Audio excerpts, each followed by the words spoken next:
Have you ever found yourself in a conversation and quickly escalated into a conflict, whether at home or in the workplace? It's a common experience that many of us face in our personal and professional relationships. The way we communicate can profoundly impact our connections with others, shaping the dynamics of our interactions and influencing the overall atmosphere of our relationships. In both personal and business contexts, the habit we develop can either strengthen our bonds or create barriers. For instance, a leader who becomes defensive in response to feedback may inadvertently stifle open communication, leading to a culture of fear and avoidance among team members. Similarly, in personal relationships, defensiveness or withdrawal can create misunderstandings and resentment. Understanding and breaking these limiting habits is crucial for fostering healthier communication and building stronger relationships. By identifying our triggers and implementing proactive strategies, we can transform our interactions and create an environment where everyone feels heard and valued. So let's explore how we can create the cycle, how we can break the cycle of limiting habits, not just in our personal lives, but also in our professional environments, ultimately leading to a more productive and fulfilling relationships in all aspects of life. I want to kind of get this party started. You know how we do. We tend to baseline things to make sure that we create a more profound and holistic understanding across the entire spectrum of not just the platform, but also the digisphere as well.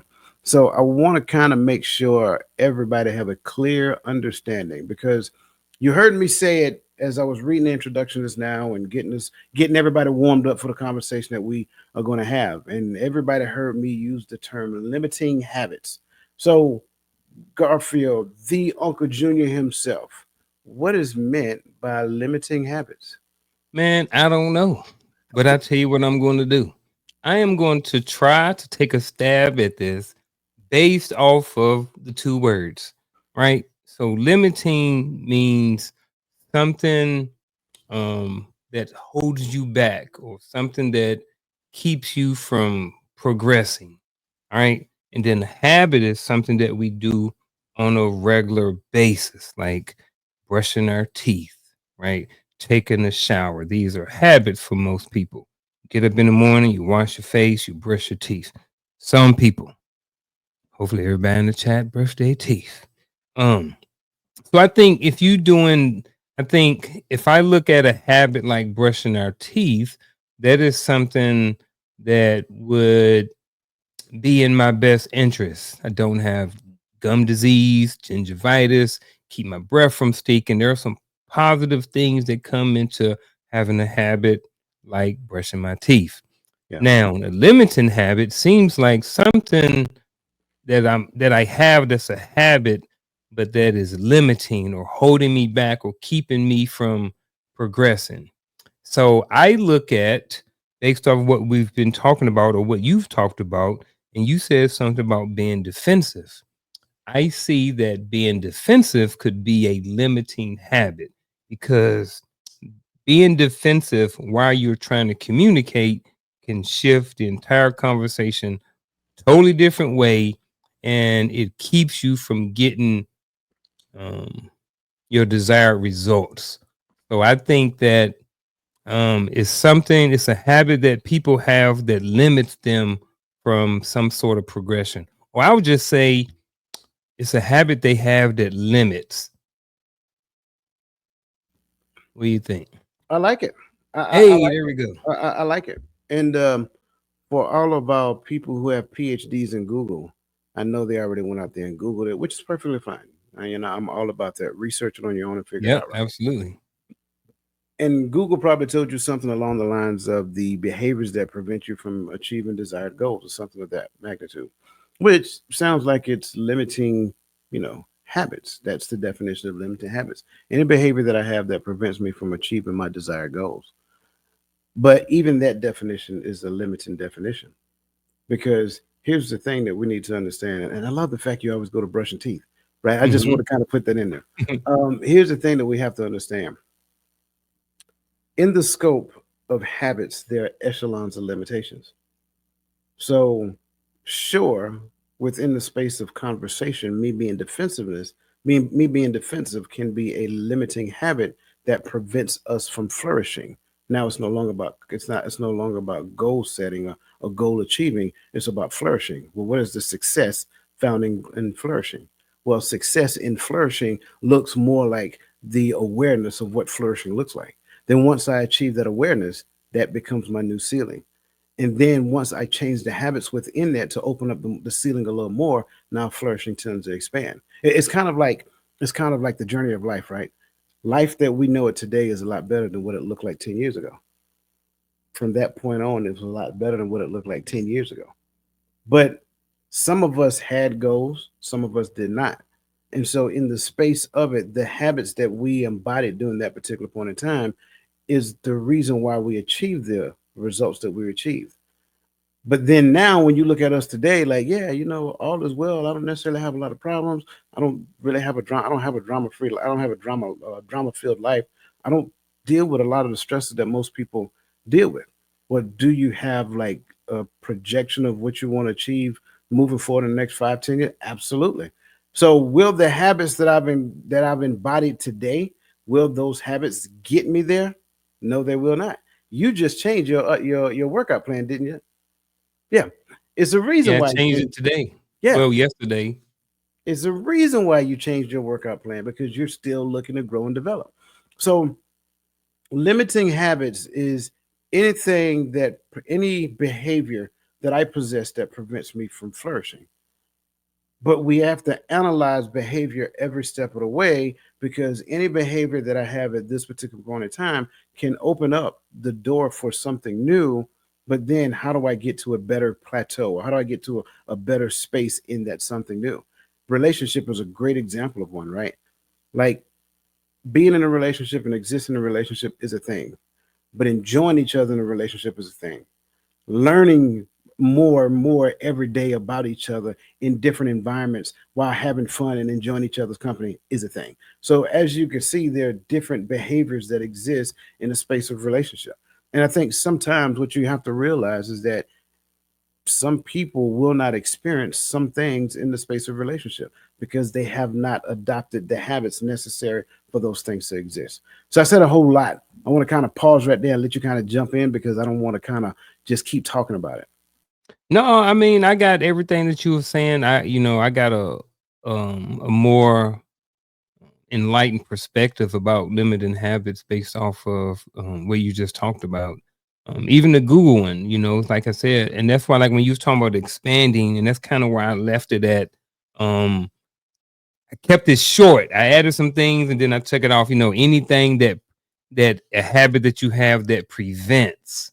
You know what I mean? But whatever you put in after prevents could be a number of different things. So I think it's broad, but I feel like, or I think that at some point I think we're gonna start narrowing this thing down a little bit and start, digging into the weeds a little bit. So I'm kind of interested because I think there are people who think they have certain habits, but they may not know or understand that that habit that they have is actually causing them limitations in their life. Absolutely, absolutely. And this is the reason why I said, yeah, the topic, the one habit that you must break, it Mhm. sounds good, but it's going to be a lot of them in there Mhm. because that habit is a limiting habit, whatever that habit is. And it's up for each individual person to kind of scan their own life. What are Mhm. the habits that I possess that prevents me? And I'm going to fill in the blanks because based upon your understanding of the term that I use, that's where the limitation exists. Any behavior that I have that prevents me from flourishing. So now, what does flourishing look like to you? What does flourishing look like to you? What does flourishing look like to you? Right? It's up for them to decide. And I think that's the thing because in my mind, me flourishing simply means that I have achieved what my creator designed me to do. Now, I am learning and growing and understanding and digesting and processing and experiencing and expressing and all of that stuff within the space of that. But it takes, kind of like what we talked about months ago, it takes a lot of micro adjustments to kind of get me stabilized to get there. Then once I get stable, Mhm. then the environment gets rocky again. So it's like, you have to keep doing it. And so that's why I love this particular conversation. And I'm looking forward to how it develops because we have to, every person, I don't care who you are, And I don't care whether you make $1 million or you make $15 an hour. It doesn't really matter because everybody have limiting habits, and every person is responsible for scanning their own, like their own life, so that they can come to that understanding.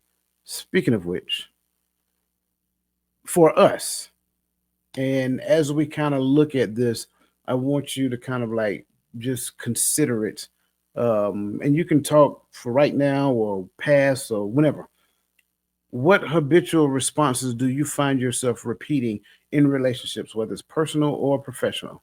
And how do you think they affect your interactions with others? Man, I'm trying to think of it. I'm trying to think of something. This doesn't have to be a negative response, by the way. Hmm. It's just an awareness of habitual habits. Okay, I got one. Here's a habitual response. Um, I love you too, right? That's a loud one. A lot of times when someone says I love you, we automatically think or expect or feel like that we're supposed to say I love you too. You know, now either way, regardless of what you think about it, it don't matter. It is what it is. But the answer to this question is something like that. I love you. I love you too. Those in relationships, sometimes early on in relationships, sometimes it takes a little bit longer for people to get there to where they say these things. But this happens not only in relationships, intimate relationships, or husband, wife, boyfriend, girlfriend, but it works with kids. You know, how many times have we said, I love you to our son or our child or something like that, and they didn't say it back, or they just be like, uh-huh. Or you text your kid, I love you, and they be like, okay. You know what I mean? Stuff like that. So a habitual response sometimes is I love you. And how do you think it affects your interactions with others? I think because of where 48, almost 49-year-old Unc is, it don't it doesn't affect me any type of way. You know, however, it is good when you tell your son I love you and they say it back. It's good when she'll walk by and I smack her on the butt and I tell her I love you and she said I love you too, babe. You know what I'm saying? So I'm glad you said it don't have to be negative because I was searching for something negative. And like you said, like I'm in a good space in my life right now. There's not a lot of negative things. You know, a lot of negative things that I pull from, I'm reaching from past or things that I see or hear other people talk about. Um, but yeah, just saying I love you can mean um it can mean a lot in a relationship. It can mean a lot to someone who don't hear it all the time, you know. And when you say in habitual, I also can see the other side of that too. And I ain't gonna stay on this. I'm gonna say it and then I'm gonna move on. But how many times have we heard adults talk about how much they did not get that habitual I love you growing up from their mama or from their daddy? You know, so since we are talking about habits, the non-verbal responses in relationships affect the interactions with the people inside of the relationship as well. Absolutely, absolutely, man. I love that response. Um, because it's funny. I was just having a conversation with somebody the other day, and I was, in fact, it was in a hotel I was staying in, and I wanted some extra towels, and the housekeeper, she didn't speak English, and so she pulled out a clipboard and she showed me the clipboard because she wanted me to see the rooms that she was checking. And so I looked at it. I said, "My room is not on here." And she said, and like she didn't know what I was saying, or she couldn't help me, whatever the case may be. Cool. So I go out to my truck because I'd already cranked my truck up because it was getting cold this time of year. And so I left my earbuds case inside. So I ran back in to get my earbuds case, and she stopped me and she pointed at another young lady that was in the room. and I guess she is like the housekeeping manager or whatever the case may be. And I said, "Excuse me, miss." And she looked at me and she said, "Hey, how you doing?" I said, "I'm fine, and you?" And she got stuck. And I sat there and I waited for her to get unstuck because you asked me your question, I gave you a response. In kind, I returned the same question to you and I waited for your response. And she realized I wasn't going to move until she gave me a response. The only reason I bring that up because that's the exact same thing I was thinking about in relation to what you said with the I love you. A lot of times we are conditioned to respond in a particular type of way. And so when we see a person like, "Hey, how you doing?" "I'm fine. How are you?" And it's like you see they don't respond because they're not accustomed to somebody actually responding with a formulated thought pattern that says, "Hey, I need to respond to this person." So I love that because these are the habits that that we have. They're programmed, they're injected, and it's like plug and play. Don't worry about the result, just plug and play. But what if, and I'm just kind of curious, what if, say for example, and she did respond, by the way, I want to make sure I put it out there, she did respond eventually, and I was smiling because I could see she was stuck, and I was like, come on, come on. So she did respond, but here's the best part about it, that started a conversation. And she said, they're not supposed to tell you guys no. Like if you say you want some towels, we're supposed to give you towels. I can't tell you no. I said, I understand. And I said, but I also understand her perspective. She doesn't speak English, so she didn't know how to articulate that to me, and maybe she didn't even know what I was asking for. Right. So it's like, even in the midst of that conversation, I know she was a little frustrated with the young lady, but by that same token, I'm not frustrated at all. Like, I get it. I understand her position, and I also understand what you're saying. But this is where we are right now. Can I get them towels, please? You know what I'm saying? But Absolutely. yeah, so that's the thing. And there's a lot of automatic responses that we have with no thought pattern behind it. And it starts, how can I say it? It's based upon kind of like a loop. Your brain functions in a loop. I did the same thing not too long ago. Me and a buddy of mine at work, Doug, we went to get some Subway, and I wanted a Subway salad, but I didn't want chips and I didn't want a fountain drink, anything of that nature. I just wanted the salad because I had water. So she said, "Should I make that a combo?" I said, "No, I just want the salad." And she just stood there. And Doug looked at me, and I did my hand like that. And she said, "Can I make that a combo?" I said, "I don't want the combo. I just want the salad." "Well, would you like some chips to go with that?" "No, no, ma'am." I said, "Listen to me. Oh All I man. want is the salad. That's all. That's it." She said, "Okay." And it took her a minute, but she figured it out. And it's like, so we get programmed to operate automatically. Chips. You know what I'm saying? It's that's it. And so, because of those things, for me, I'm sorry. Before I go any further, let me kind of, because it looked like you about to say something. Go ahead, brother. Oh, I was just saying tips was Yeah. another thing. Mm-hmm. But when we was looking at this question, I think some of it has to do with where you are in your life. Definitely has affects your interaction on certain things, right? So even take about, when you remember you was in high school, you had a little crush on your little girlfriend, your little boyfriend, whatever like this, and you like, I love you and I love you too, and hang up the phone, all the little mushy stuff we used to do, right? But you know how much you would be hurt. We was hurt when we told somebody we loved them and they didn't tell us back, or vice versa, Yeah. because we were conditioned, like you said, when somebody say I love you, you say I love you back. Now at my age, shoot, I think the only time if I tell Cheryl I love you, she don't say it back, now it's because she didn't hear me. You know what I mean? So I Yeah. think after 10 years, if she didn't, I wonder how I would feel. Right now, and I say I would be fine because I can't recall a time where where I've ever told her I love you and she hadn't said it back. And vice versa too, that I can think of. Yeah. Um, but I wonder if I'd be okay. I think I would be. Like Yeah. everything in me saying, man, I'd be fine. What am I talking about? Man, I'd be fine. But I would wonder. I'd be like, why didn't she? You Yeah. know what I mean? That's I what get I that. would be wondering. Like, what would be the reason why?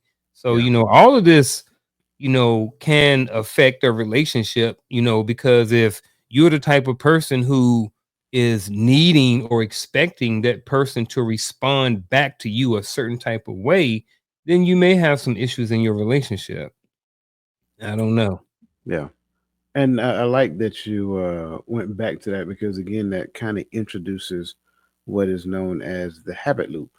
Habit. And I think the habit loop, I think we have to become aware of what that means if we're going to fix it. So the habit loop consists of three components: it's the cue, the routine, and the reward. And so you kind of heard Unc just now, he kind of just laid them all out there. And I don't even think he realized he did it, right? So the loop not only applies in our personal habits, but it also significantly influences relationships dynamics. For example, a common habit might be reacting defensively during conflicts, which can create a cycle of misunderstanding and resentments.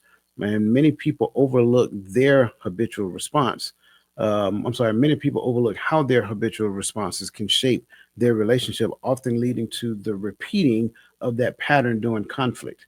So I think we have to consider how the habit loop actually works. Again, the cue, the routine, and the reward. Like Unc says, the cue was, I said that I love you.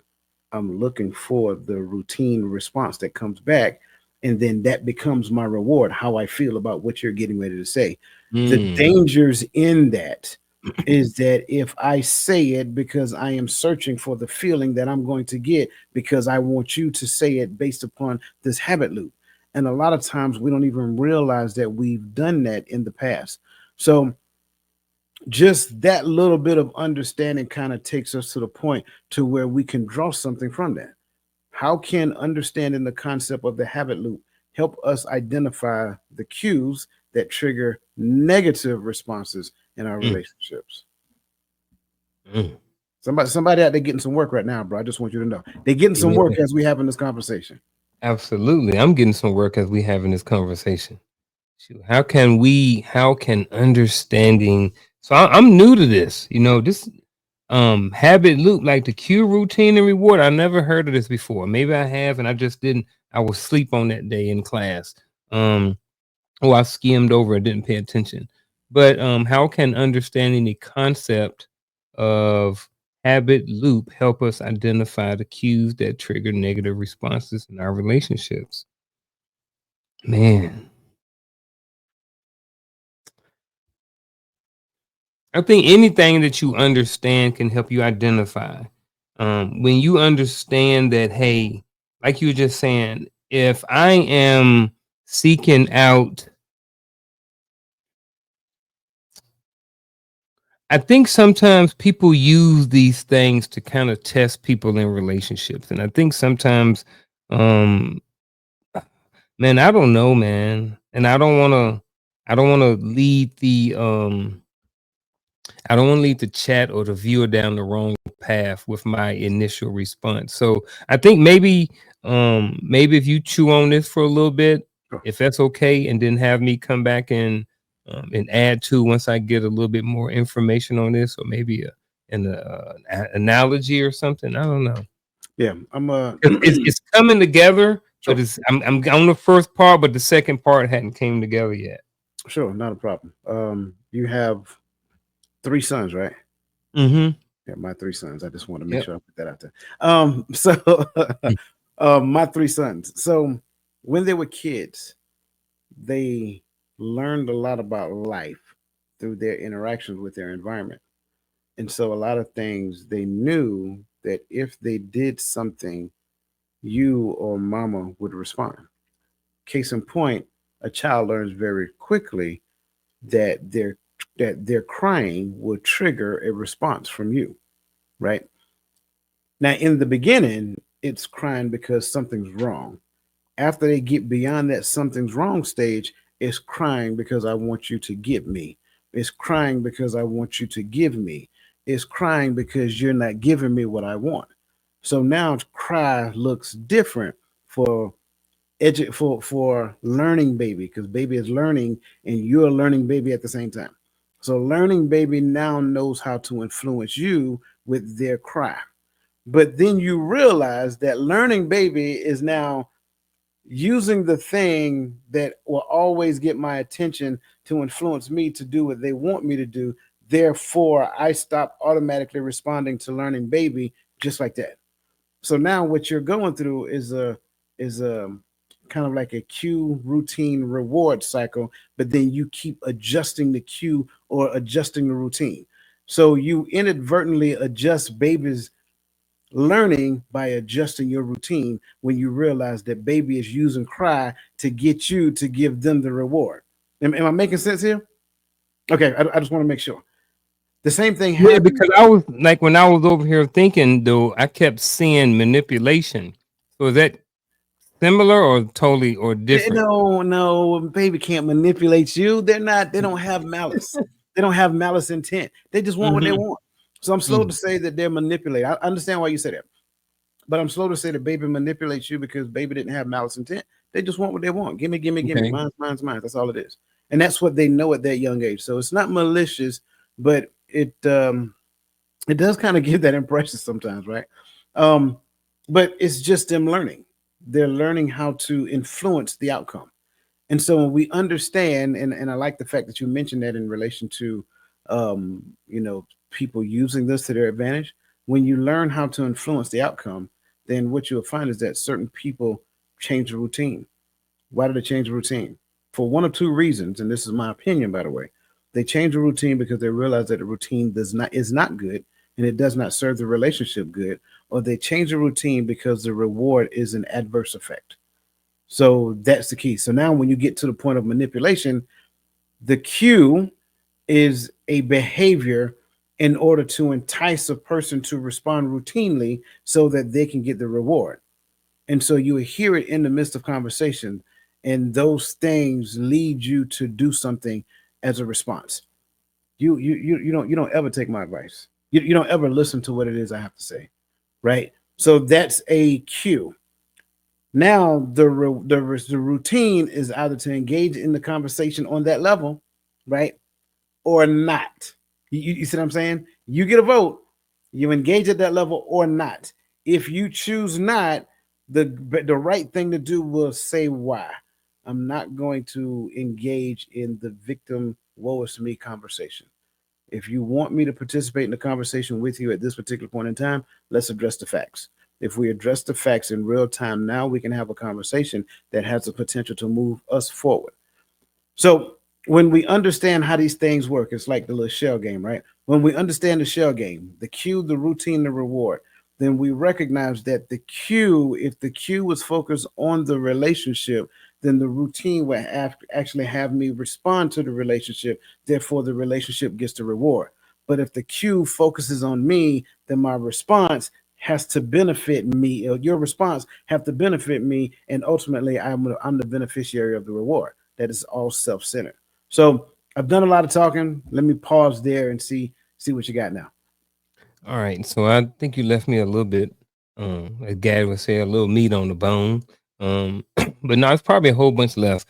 So the way I was looking at it, I got everything you're saying, and then I guess what I'm gonna do is probably just add to, and I may even be regurgitating or repeating some of the same things. So when I'm looking at it, it's like, so how can understanding this concept? So when I'm looking at it, if I'm understanding the cue that causes the routine, which in effect causes me to have that reward or the understanding the habit loop.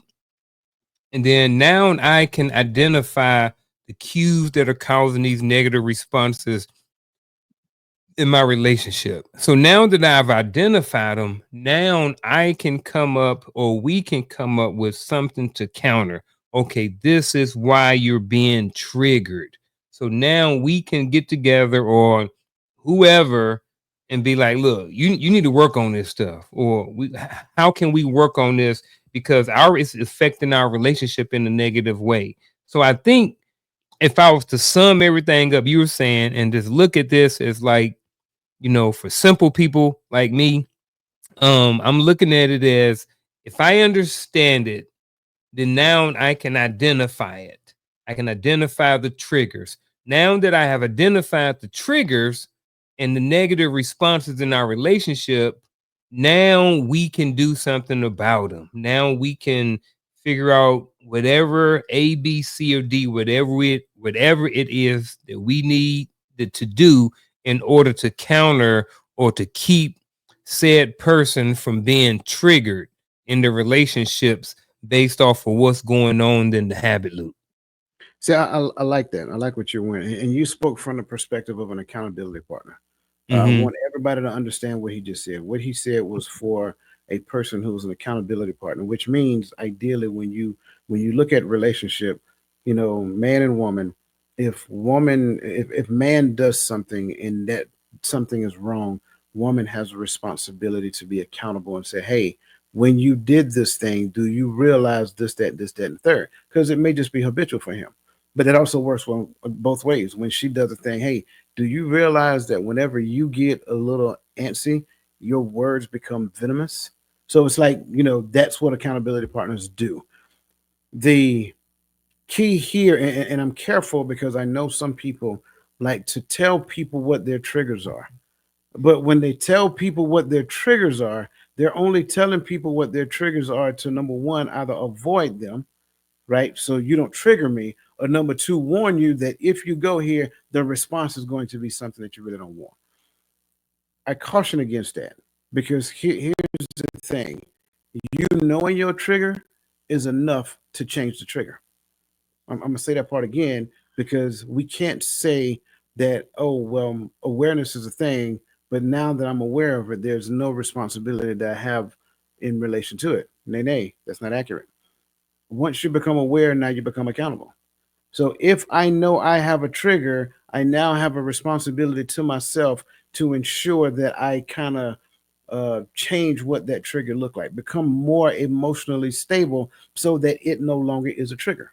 So now, when I look at it from the concept of the habit loop, once I decide and understand the thing that triggers me to do this, I go back, I analyze self, I make the necessary adjustments so that that cue does not have the same effect and get the exact same response. So now, when, you know, let's just say Mr. Martin gets a little heated and he says, you know what, we need to do something different. And I'm just using this as an example. I don't even know if this is accurate, by the way. Yeah. We need to do something different. And so now Shell, I'm saying, well, you want to do something different and you do something different. She's like, fair enough. I understand in the past that may have triggered me. However, what do you want to do differently? So now a kinder, gentler, and it doesn't, and that doesn't, I want to say this before I move forward. That does not identify her as being weak. We got to stop thinking like that. That is more strength than you can humanly fathom, right? When you are able to capture something in real time, change and deflect it and mold it into something that you can send back in a softer response, I promise you, he comes down. Happens almost instantly. And maybe his response is now, instead of like, we got to do something different. I don't know. You know what I'm saying? He'd be like, Mm-hmm. well, babe, what do you think? What do you think we need to do? And like, I'm fresh out of ideas. What are your thoughts? You see what I'm saying? When we're able to understand these cues, these negative, right, responses, these triggers to negative responses, because remember, this is all about flourishing. Well, if I have a trigger that provokes a negative response, I am making it very I am making it very difficult for the relationship to flourish. If we can make those small micro adjustments incrementally in time, then what we'll find is that our what do you call those things? Those our helium balloon will start ascending to new heights because we're continuously making these micro adjustments. And it's not for one person to do, it's for both parties to do. That's the beauty of relationship. Each person has their own responsibility in the space of relationship, which means now I got to be open to feedback because I can't hear everything that I can't see everything there to see about me. Like I know what I look like. I've been with me for 50 whole years, but there's some things I can't see. And when Brother Garfield, he said, hey man, let me holler at you for a second. Um, you talk too much. Okay, I got that. I'll scale back. I appreciate you saying that.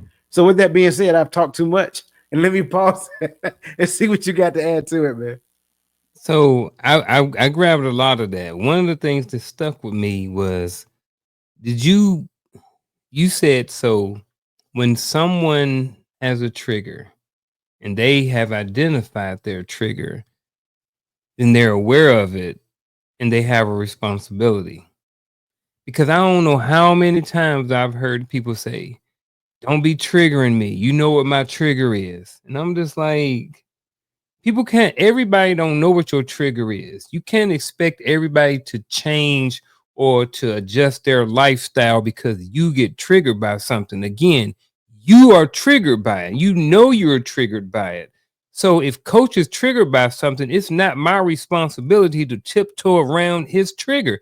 That's his trigger. It's his responsibility to work that out. And I think that's one of those habitual habits, those limiting habits that people have. It is not no, it ain't somebody else's responsibility. Cause bruh, people do it. And I see it in relationships. I see it on TikTok. Some of them in jokingly, and some of them I think are serious. But it's like people have come to in their brain the realization that their trigger is someone else's responsibility. You'll see videos go up and they say trigger alert. And I'm just like, "Dang, I get it. I've done some of those before, just being funny. I know it's going to trigger people, but that's a you problem, brother, sister." So when you said that, that really made me think, because I didn't want to gloss over it, because I know for a lot of people, either watching this, not necessarily here, but I know there's somebody who may watch this video, watch this podcast, and be like, triggering is somebody else's responsibility. And I'm just here to tell you that what I think and what I believe, now this is me. I don't believe that your trigger is someone else's responsibility.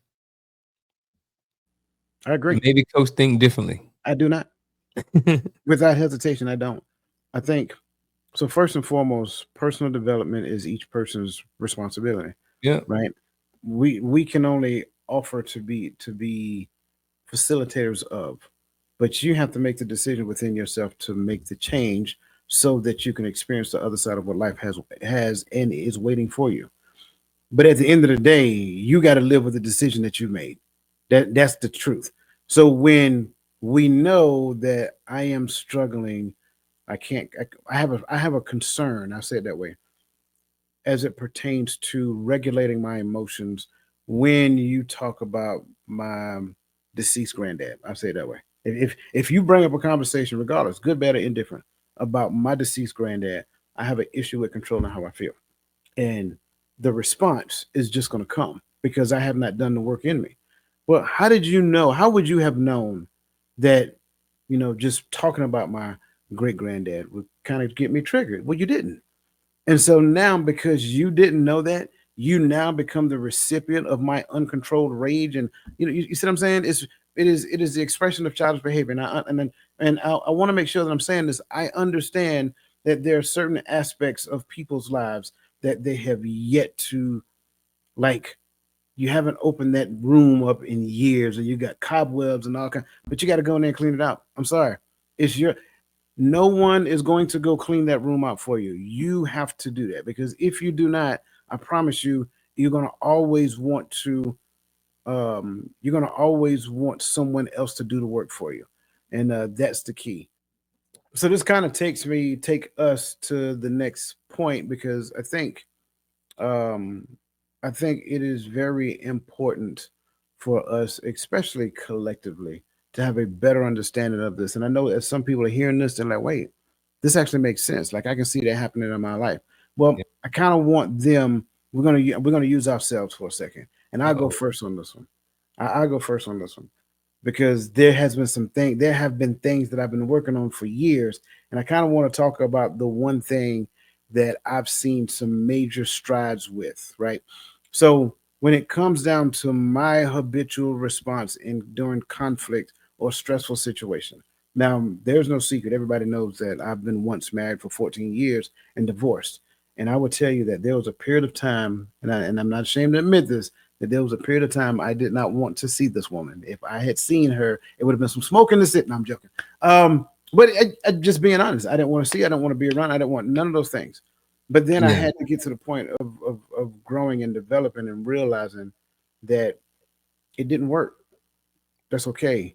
you would never guarantee that it would work because you two did not work. And I do mean you two did not work at it. You worked at each other. So the thing for me is the day that I realized that all the work that I've been doing when it comes down to how I respond during conflict. Now, let me tell you what that looks like. I can be a very aggressive person. That comes from a combination of family dynamics and military training. If I need be, I'm that person that can elevate the pitch and the tonality of my voice, and it has this bellow that comes along with it, and it may even have this posture that accompanies at the same time. And it's not, I'm not trying to threaten you or anything of that nature. That's just what I knew. And so it took me having to go back and make these adjustments, right? And tighten some screws up here and test it out. And then, it's like you trying to build a race car from scratch. And so you're in the garage and you're doing all this work and all this stuff, and I got to take it out and drive it. And then it's like, yeah, it didn't perform like I wanted to. So I take it back and I do some more work and I go back out and driving it. I did good on the turn, but when I hit the straightaway after the turn, I kind of lost power. So I got to go back to the, and that's what it was like for me. It was like me doing this work. And so what did that equate to?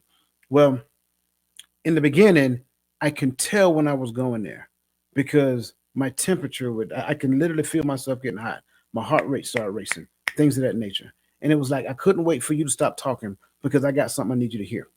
That's kind of like where I was. Now, it's like the difference in it now is that I can hear it. And then it's like, okay, this person is where I used to be at.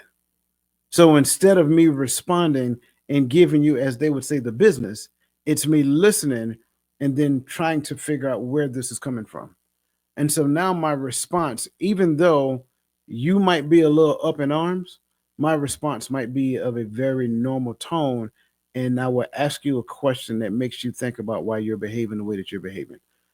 Once I realized that I had the ability to do that, it was like, oh my goodness, it's like the wheels that came off the bus now.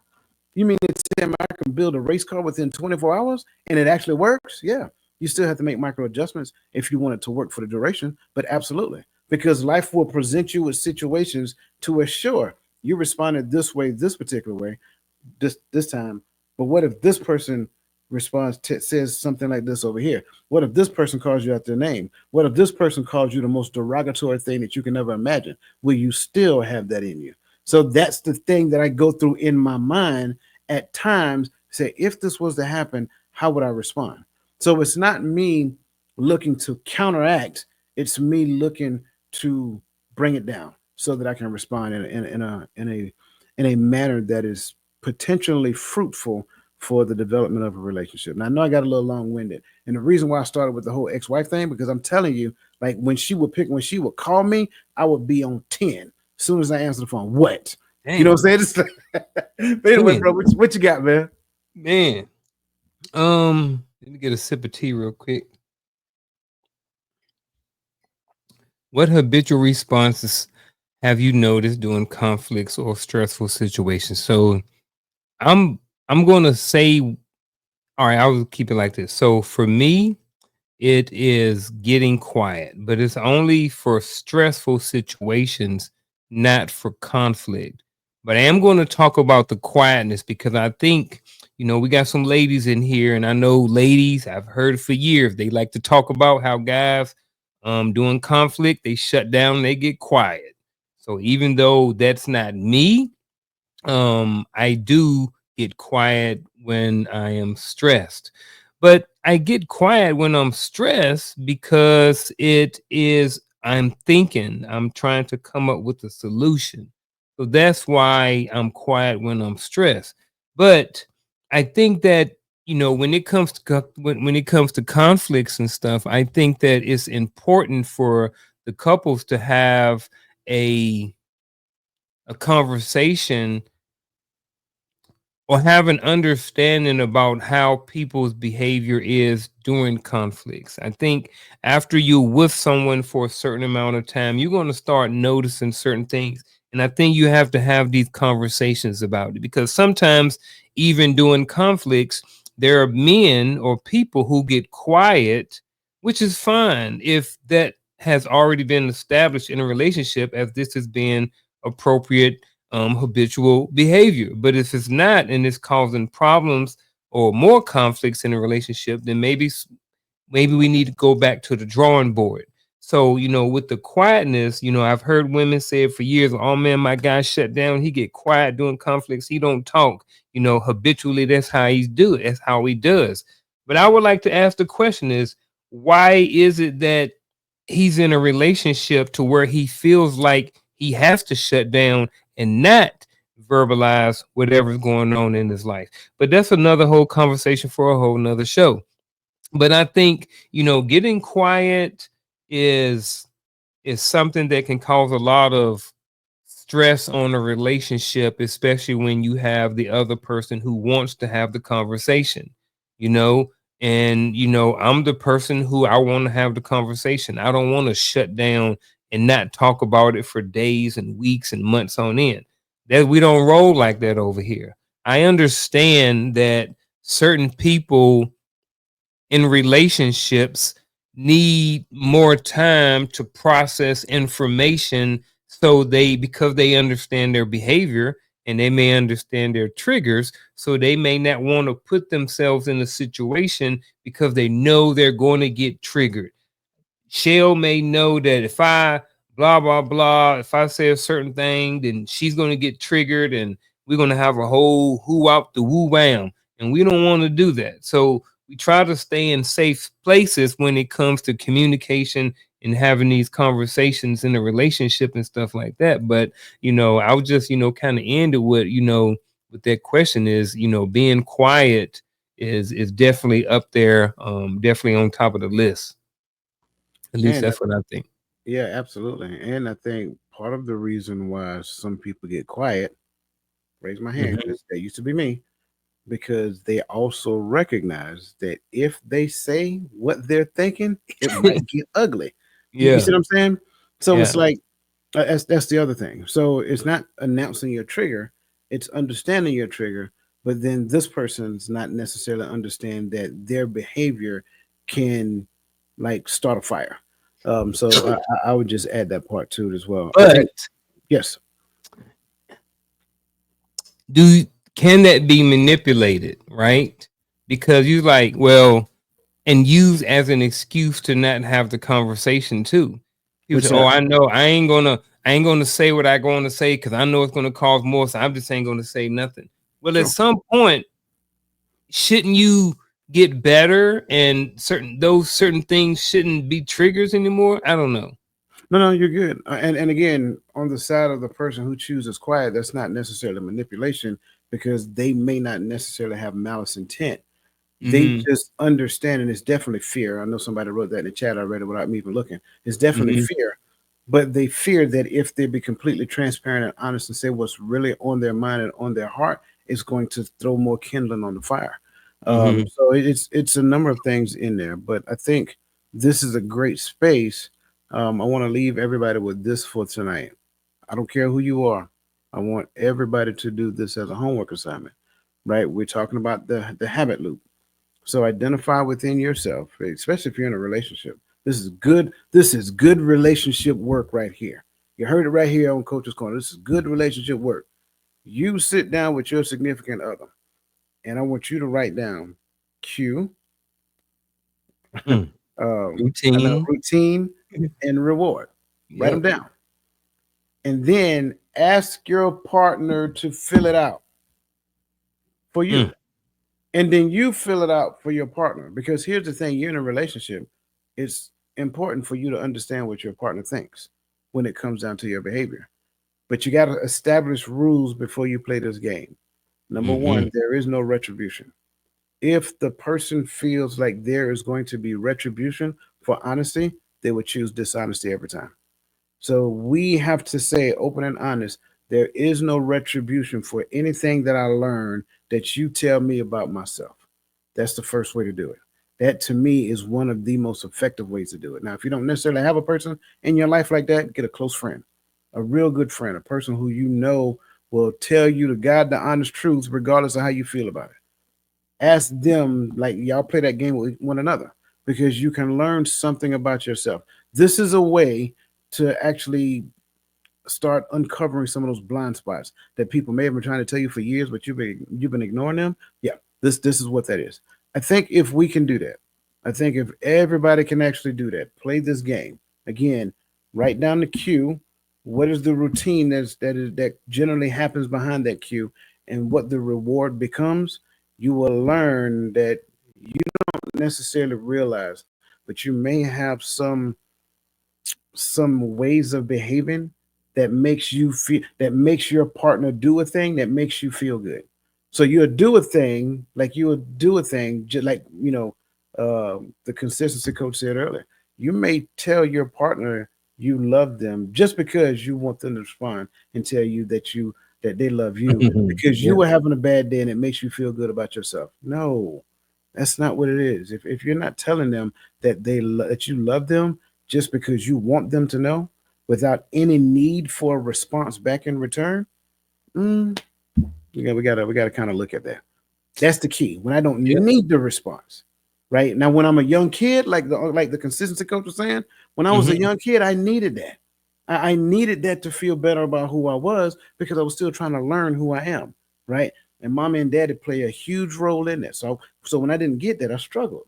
But now that in the ripe young age of 50, I don't necessarily need that. I don't I necessarily need to tell you because here's the thing. One thing I do is look at what I do. What I do would tell you what it is I'm thinking and how I'm feeling. So I've talked too much. Unc, I gave them something to do, brother. What do you want to share with them? And it doesn't have to be anything significant if you don't want it to be. But what do you want to share with them about this talking point? Because we're going to continue this again next week. But I think this homework will be great for them to kind of wrap their minds around the habit loop as we come back around next week. Man, I think the homework assignment is good, man. I just, I'm looking forward to the next conversation. But I think as far as for the chat and far as anybody who watching it, I want you to just look at, if you was to look at habits, just look at the title of the show. The one habit you must break now. Like Coach said, we're not necessarily here to give you the answer. That's kind of for you guys to figure it out. But have a glance over your life over the next week and kind of look at maybe some areas that you can kind of clean up in your life. We're heading into the new year. People like to set goals and different things like that, so maybe this can be the starting point or jump start of something that you may want to adjust or evolve in your life in the future. So I'm just gonna say, hey, get some self-awareness, go in the mirror and look at that person and see if there's anything, any habit that you may need to break, um, or that you may want to break going forward in your life just to be a better person. That's good. That's real good. So there you have it. That's our conversation for this week. Again, we're not done because as you can see, we're unpacking some habits here. And again, you don't have to limit this to a personal relationship. Look at professional relationships as well. Yeah. If you are a manager, supervisor, or a key leader, and you want to help develop your footprint, help develop the people that work for you, this is an awesome exercise that you can do with them. You can learn a lot about yourself as a leader, and they can learn a lot about themselves as employees when they do it peer to peer. So I think this will also be an awesome tool that you can use. So that being said, listen, you guys be awesome. Have an awesome rest of your evening, and listen, do this exercise. I'm telling you, I'm Yeah. excited. I'm excited. I am curious to learn what you learn about yourselves. So that being said, on behalf of the consistency coach, listen, you guys be awesome and let the best version of yourself be a blessing to somebody else. So until next week, we'll see you.